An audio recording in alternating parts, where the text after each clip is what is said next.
What is up, everyone? Welcome back to my channel. Now, have you ever thought to yourself, I wonder how much YouTubers actually make? Well, in celebration for the fact that this video right here hit 1 million views this week, I'm going to answer those questions. Specifically, in today's video, I'm going to do 3 things. The first is I'm going to spill the beans on exactly how much I make as a YouTuber so far. The second thing is I'm going to tell you specifically how much money this video made because it hit 1 million views. And the third thing is I'm going to actually break down how YouTube AdSense revenue actually works. So if you want to learn one of these 3 things or all 3 of these things, then keep on watching. Now, to kickstart this video and to put things into perspective, my channel was not monetized until January 20th, 2019. So this was the day where I officially became a YouTube partner and when my videos started to actually generate some revenue. Now, I'm going to be a total mind reader here because I have a feeling that some of you guys are going to be asking exactly how long it took me to become monetized on YouTube. Now, I started my channel officially, I think, June or July, and I wasn't monetized until January. And at that point, when I became monetized, I had about 2,000 subscribers on YouTube, and I also had 23 videos, meaning that it took me 23 videos to finally get the 4,000 hour mark and to get over 1,000 subscribers. So if you guys aren't familiar, you need to have over 1,000 subscribers and over 4,000 hours of watch time in order to become monetized on the platform. Now, with all those things out of the way, let's answer the first question that you have for me, which is, Vanessa, how much money have you made so far on YouTube? Well, to answer your question, ever since I was monetized until now, and today's date is April 12th, I've made $7,705 on YouTube lifetime. What this means is that in the last 4 months, I've made almost $8,000 just posting YouTube videos twice a week, which isn't bad. Now, the second question that you guys have is how much money have I made on that specific video that has generated over 1 million views? Now, to answer the question that you guys have been dying to know, this video right here, which has generated over 1 million views, has made me a total lifetime of $3,736, which represents 49% of my total earnings. Not only this, when I look at the YouTube analytics on this video specifically, this video has also earned me 13,000 new subscribers to my channel. And the majority of the people that have found my video found me through YouTube suggested, meaning that YouTube was actually recommending my videos on people's homepages and all of that. So instead of people actually searching, which is also a good majority of how people found me, most of the time it was because YouTube was actually pushing out my video. Now, if you want to learn how to increase the chances of your videos going viral, then make sure you check out this video right here where I explain it. Now, even though I answered your 2 biggest questions, do not click out of this video because if you stay until the end, I'm going to actually break down how AdSense revenue works, because what you need to know is that it's not about views that earns you money and that each video earns a different amount. So make sure you stay until the end because I'm going to explain it. But for now, what I also want to answer is some of you guys might be wondering, okay, wow, so out of the $7,000 to $8,000 you made, half of that came from that video. But what about the other half? Well, I'm going to pull up a chart right here so that you can see. As you notice, the second highest earning video for me has over 72,000 views, and that has generated me $600. The third highest earning video has generated me $300, and that video has 52,000 views. Now, as you can see, $7,000 to $8,000 seems like a lot to you maybe. However, if you really look at it, it takes a lot of views to actually make good money on YouTube. And that is why YouTube AdSense revenue should not be your #1 income source. Now, if you want to learn more about the other ways that you can make money on social media, again, I got you covered. I have this video right here for you to watch.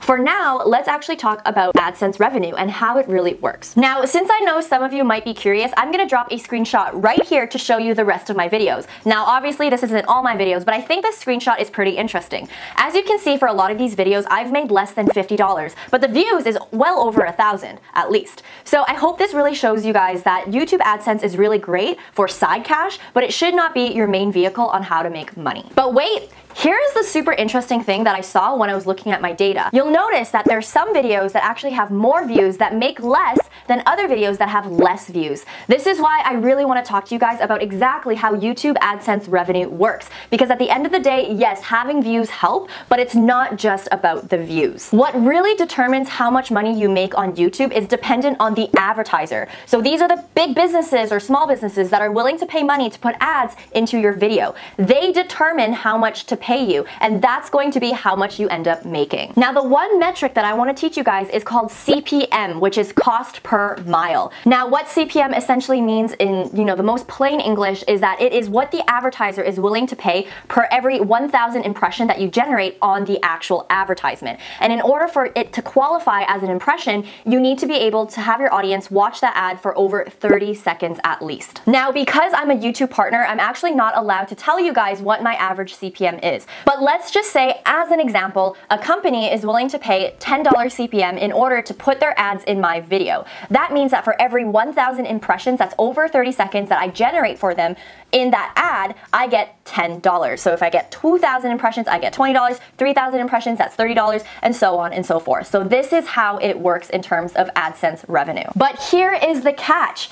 Every YouTuber's CPM is going to be different. Every video's CPM is going to be different. This is why some YouTubers will make more than others, and this is also why some videos will make more money than others as well. Now that we know all of this information, let me break down the 3 factors that will change the amount of money that you actually make on YouTube. The first factor that these advertisers are looking for when they determine how much to pay for that ad space is your niche and your content. Basically, what this means is that some niches on YouTube actually earn more than others. For example, the channels that are all about business or professional development generally make more money than videos that are all about pranking people, or videos that are not safe for work, or videos that are just straight up inappropriate. And this makes sense for 2 reasons. The first reason is that companies generally don't want to associate themselves with profanity or anything like that. So even in my own content, what you've noticed is that I don't really swear in my videos anymore. And if I do swear, I put a bleep sound on it because it actually affects how much I earn on that video. The second reason why, niches such as real estate and finance and all of those niches make more money is because generally the companies that are associated in those industries have a bigger budget, and therefore they can afford to pay a higher CPM. The second factor that can affect how much a company is willing to pay you for ad space is your watch time. Now, when I say watch time, I not only mean the amount of time that someone watches your video, because that is a great indicator to these companies of whether or not your audience is engaged or not. And that's why in my previous videos, I always stress to make great content in order to have a very engaged audience, because at the end of the day, it does affect how much you make on YouTube when you are monetized. But not only this, the other type of watch time that you have to be aware of is how long your audience will actually watch the ads for. So let's say I'm a company and I see a YouTuber whose audience is constantly skipping the ads, then I'm probably not going to be paying more than I need to for that ad space. Versus if I look at another YouTuber and their audience is super engaged, watches all the ads, then I'm more likely to pay that YouTuber a little bit more. This makes sense in a business context, and so you just want to be aware of these key things when you are thinking about making money on YouTube. The third and last factor that contributes to whether or not a company is going to pay you a higher CPM or a lower CPM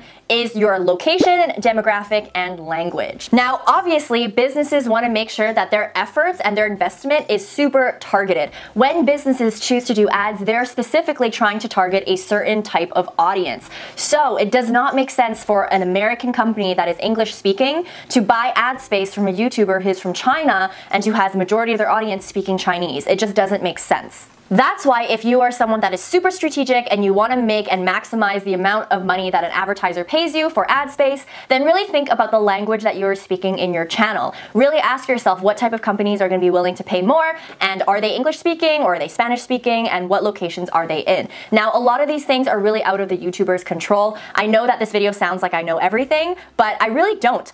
YouTube and Google are the ones that pair up with the advertisers, and I have nothing to do with it in terms of being a YouTuber. So a lot of these things are really out of my control. But hopefully by learning these things that I taught you today, that you're going to be able to create better content on YouTube and skew these factors into your benefit. Now, if you are someone who is interested in making money on YouTube, or you just want to start a YouTube channel in general, next time on Wednesday, I'm going to be posting a video all about my YouTube equipment. So make sure you hit the notification bell so that I can give you my recommendations in terms of all the types of equipments that I use to create my YouTube videos on Wednesday. Not only this, if you want to learn more about social media, business, and just life in general, then make sure you check out these 2 videos right here.